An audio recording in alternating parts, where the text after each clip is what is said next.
Welcome to సంప studios. కంచగచ్చిబౌలిపై కేటీఆర్ తెలంగాణ ప్రజలకు ఒక బహిరంగ లేఖ రాశారు. ఇప్పుడే అయిపోలేదని, ఇంకా చాలా ఉందని, కలిసికట్టుగా పోరాడదామని ఆ లేఖ సారాంశం. మరి ఈ లేఖ ఇప్పుడు ఎందుకు రాయాల్సి వచ్చిందో కానీ ఆయన కంచగచ్చిబౌలి విషయంలో పోరాటం క్రెడిట్ అంతా తనే తీసుకొని తానే నాయకత్వం వహిస్తున్నట్టుగా కలర్ ఇవ్వడానికి ఆ లేఖలో ప్రయత్నించినట్లుగా స్పష్టంగా తెలుస్తోంది. ఈ విషయంలో బీఆర్ఎస్ నాయకత్వం ఉందని ఎవరు అనుకోవడం లేదు. బీజేపీ కూడా పోరాడింది.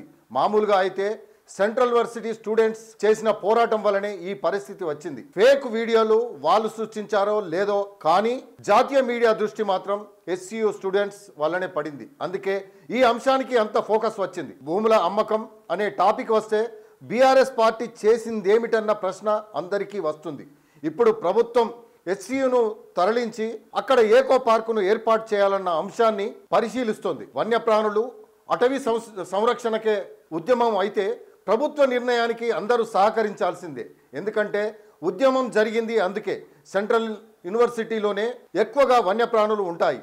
అక్కడ వేట కూడా జరుగుతుందన్న ఆరోపణలు కూడా వచ్చాయి. ఇప్పుడు యూనివర్సిటీని తరలించకుండానే ఏకో పార్కును ఏర్పాటు చేసుకుందామని కేటీఆర్ పిలుపునిస్తున్నారు. కంచగచ్చిబౌలి విషయంలో ఇప్పటికీ అయితే ప్రభుత్వానికి ఎదురు దెబ్బలే తగిలాయి. ఆ క్రెడిట్ తమదేనని కేటీఆర్ నాయకత్వం వహించేందుకు ప్రయత్నిస్తున్నారు. తెలంగాణ ఉద్యమంలో సకల జనులు చేసిన ఉద్యమం అంతా కేసీఆర్ ఘనతేనని క్రెడిట్ పొందిన విషయం అందరికీ తెలిసిందే.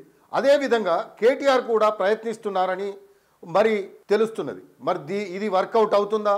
మరి ఈ ఉద్యమం వెనుక కేటీఆరే ఉన్నాడా అంటే మరి ప్రస్తుతం చూస్తే మాత్రం కేటీఆర్ మరి ఈ విధంగా పిలుపునివ్వడం అయితే ఒక విధంగా రేవంత్ రెడ్డి సర్కార్ను ఇరుకున పెట్టే విధంగా ప్రయత్నిస్తున్నాడని చెప్పేసి రాజకీయ విశ్లేషకులు భావిస్తున్నారు.